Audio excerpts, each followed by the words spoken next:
All right, so let's go over the worksheets for RLC circuits. So I've got them here, and I'm going to do each step and explain each step. And I also have the PowerPoint open, yeah, because that's pretty important. You should do that whenever you're studying, or whenever you're writing a test, or whenever you're doing your homework or whatever. Just have it open for availability right there. Now, I have 3 screens on my computer. Get at least 2. Here we go. So let's take a look. We got this worksheet here. So it says, what's the total impedance and phase angle of this series RLC circuit? Okay, let me take a look at this. How do I do this? What is a phase angle? Oh, you know what? Oh, geez, I've got the PowerPoint here. Okay, so we've got all this stuff, and we know that the phase angle is this guy in here. Let me just take a look. What does it want? It wants the phase angle. Okay, so it wants to know this angle in here. This guy, actually, that's 90 degrees. It wants to know this angle in here. So let's continue. Let's just continue looking at this. Okay, so where am I going to? Oh, there's the formula. Sweet. So I might even actually just do a screenshot. I mean, I don't know. I study my own way. I do a screenshot, whatever, and then I can just like paste it in here. So while I'm doing the work, I can at least see the formulas. You can do whatever you want, but I'm just going to kind of go, okay, I need this formula here for sure, and I'm probably going to need these as well. Let's just continue on. So what do I do about this? We'll see in total impedance. So I've got this. I don't have, that's really cool. I don't have to calculate the reactance here because it's just given. I don't have to calculate the reactance here because it's given. But if I only had the inductance and only the capacitance, I would need to know the frequency, but I don't. So this is just given. Okay, it's actually pretty easy because it's one less step. All right. So what do I do first? How do I manage this? What do I do? Well, what do I have here? I've got the resistance, I've got the reactance. Oh, you know what? I think I can just go right ahead and use this formula here. I can actually just go right ahead and find out the total reactance. In this case, let me just think about it before I actually do it so that I can kind of in my head, I can wrap my head around what I think it's going to be. So we know that it's always the difference between the 2 reactances, right? It's the difference between the 2. One of them is 2K, one of them is 5K. The difference is 3K. So the total reactance should be 5K. I mean, pardon me, should be 3K, right? So, okay, that's fine. So that's kind of the number I'm looking for. Then what I'm going to do is I'm going to need the impedance to be able to calculate the phase angle. All right, so looks like I have to calculate the difference, the total, and then Z, and then the angle. No big deal. Okay, good. So what I'm going to do is I'm going to do this. I've already got these here. So I did this. I've already done that. So I just put the formula in, and I put XL, whatever. I filled it in, and I put my unit out here because it saves me from having to put it in. I got 3K. Okay, good. So let's take a look at the next one. The next one, I put my formula in for Z. Now what I did was I did this to the exponent -5, which is the same as putting a square root in front of here. I just thought I would kind of indicate that you can do either if you want.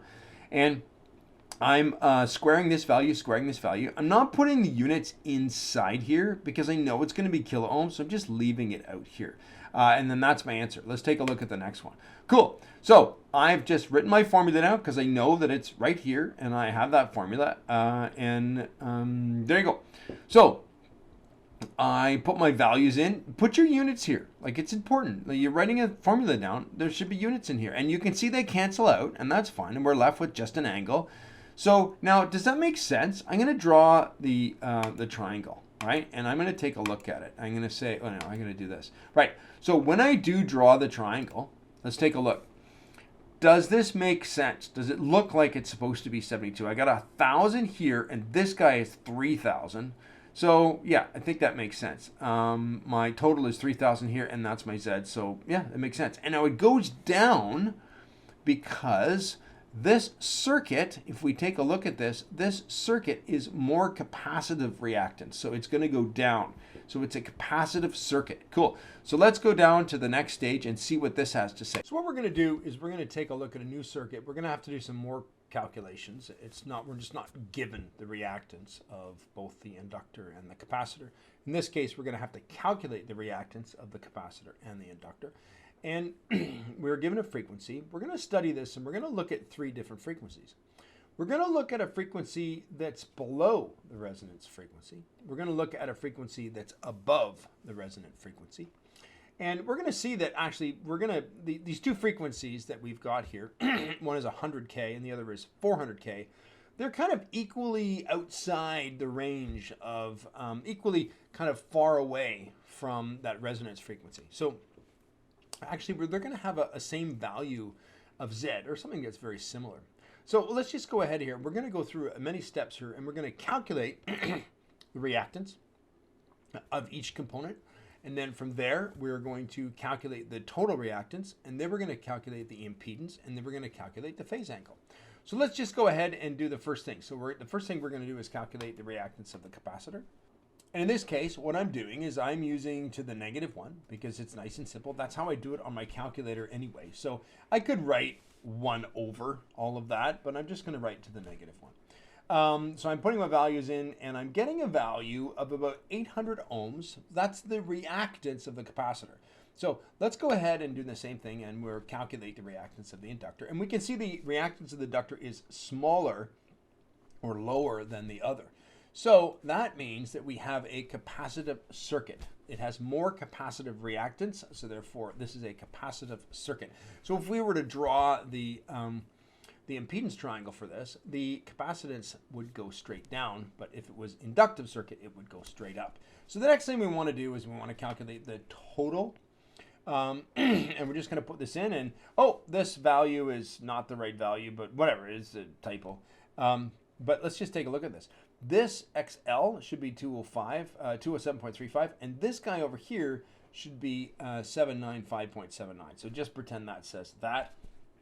And this is actually the right answer because I put everything on a spreadsheet. Just heads up, guys. Spreadsheets are great. I mean, I've done all of the calculations for many things. Even the stuff that I did in the PowerPoint, I did it all on here. And I could just put different data in, and I could put different frequencies and whatever, and it just pops everything out. So Excel sheets are amazing.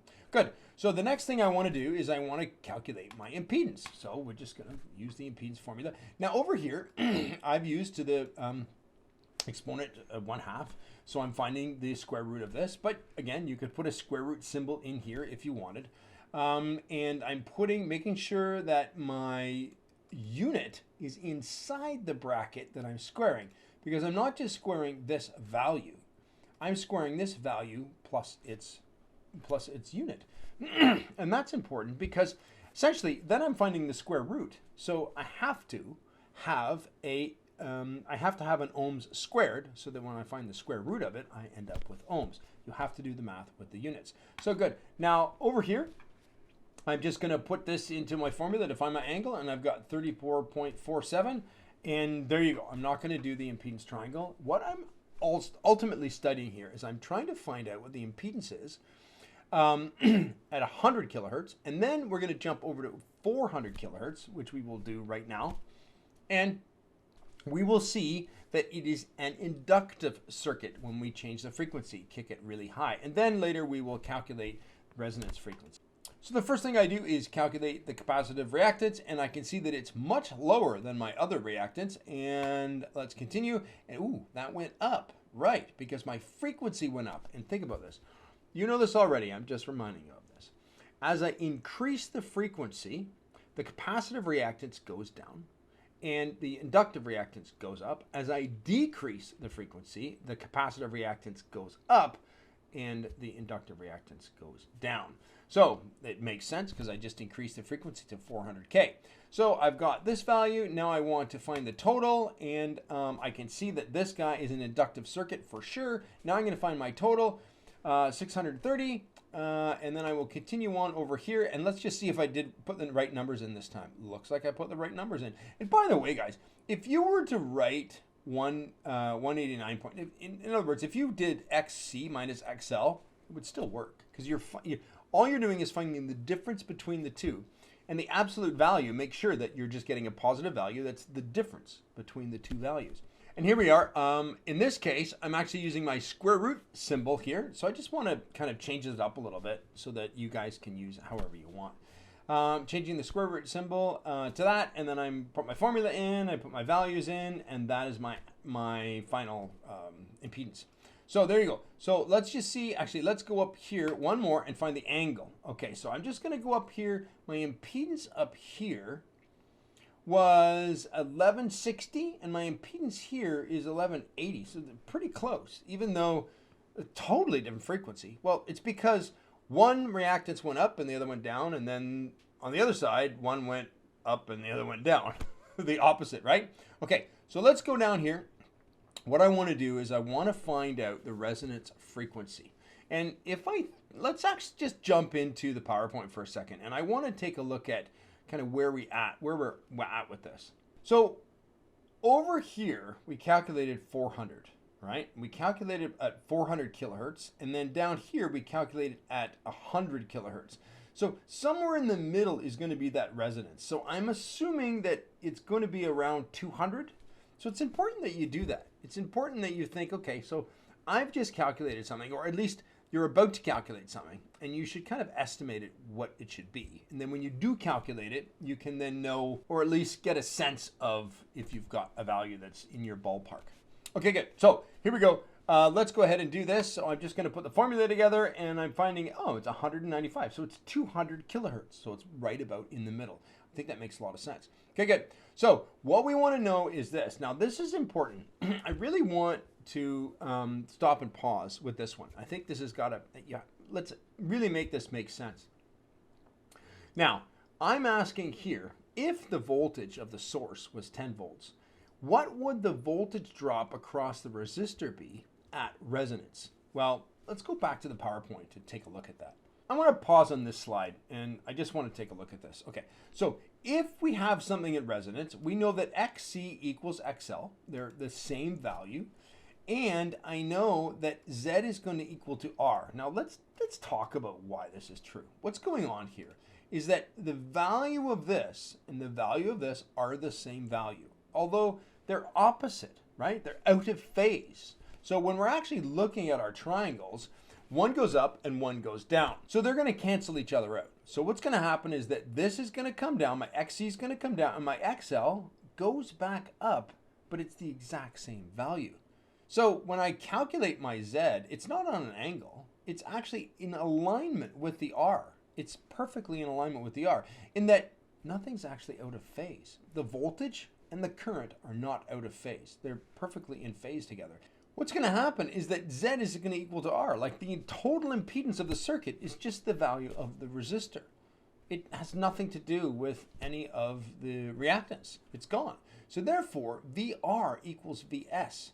Does that make sense? VR is going to equal to VS. The voltage drop across this is going to be the same as the voltage drop across this, because there is no voltage drop across here. And there's no voltage drop across here. These are directly out of phase from each other like this. So if we add them up, they cancel each other out. So I'm just left with resistance. So the total impedance is just the resistance. So in this case, all of the voltage drop happens across all of the resistance, which is just the resistor. Or in this case, impedance, because I am dealing with either an RL circuit or an RC circuit or an RLC circuit. We always use Z when we're calculating if there's a capacitor or an inductor and we're dealing with AC. So I'm just going to do this, and I'm going to say VR equals VS, whether it's 10 volts or not, it doesn't matter. And I just put this in here. I mean, this is the solution sheet, so I thought I would do a screenshot of the PowerPoint just to kind of show this. There you go. So I think we're good for just understanding that there's this resonance frequency, and it's in between this 400, which is too high, and 100, which is too low. We're not quite getting there. And if we're at 100, then what's going to happen is that the reactance for the capacitor and the reactance for the inductor are going to be different. As my frequency increases, my inductive reactance goes up and my capacitive reactance goes down. And the opposite happens when I go below the resonant frequency. This last question is essentially asking you to use Ohm's law with the circuit we just did. So we just calculated that circuit with 3 different frequencies. One frequency was 100 kilohertz, the second was at resonance, and then the third frequency was 400 kilohertz. So we want to see, I want to actually look at what Z is, and I want to look at the current, and what we'll find is that we're going to see that the current is the highest at resonance. And the reason is because the resistance or the impedance of the circuit is at its lowest value when it's at resonance, because it's just the resistor. The inductor has no reactance, or it does, but it's in opposition to the reactance of the capacitor. So they cancel each other out, and we have the lowest resistance. In this case, it's 470 ohms. So let's just take a look at the values here. I'm just going to throw this value in here, and I'm going to say, okay, so I'm going to add 100 kilohertz. I'm just going to use Ohm's law. No problem. It's just Ohm's law, but I'm using Z. It's important that we use it because I'm using impedance. Here we go. So I got Ohm's law in here, and now I've got 100 volts divided by this. Now we had calculated this earlier, and we see that it's 132 milliamps. Okay, let's do the next one. Here we go. So again, I'm using this. Now the higher value exists because it's at resonance. And for the last one, we'll do this. Now I want to pause and I want to look at this. I want to go back to the PowerPoint slides and discuss what's actually happening here, because there's something that's interesting that's happening. So I know that my Z up here is about the same as the Z here. About those two are about the same. Let's just take a look at the PowerPoint and kind of see where we're at, because I want to stop and pause and take a look at this chart just to kind of analyze what's going on. What's happening is that we're getting two values that are about the same Z. And the reason is because we're on either side, about equally on either side of resonance. And that's this point here, right here. So this point right here is about 400 kilohertz right there. And this point is 400 kilohertz. The reason I know that is because the Z values are the same value. So there's that kind of sweet spot that's right there. We're about the same. So we're on either side. We're at the point where we're looking at 400 kilohertz, where that's exactly where X, C, and Z meet. Also, we're on the other side at around 100, well, at 100 kilohertz, where the Z is very equal. So we're over here at 100 kilohertz. And in this case, we're looking at where Z equals XL. So we got that point and that point right there. Now, in the middle is that resonance sweet spot right there. And we're going to see that that value is this value right here, where the current is the highest. There you go. I think all of this makes sense. I hope this helped kind of understand the homework and or these worksheets, and also wrap your head a little bit more around what's going on here. And I think that's it. Yeah. Okay, bye.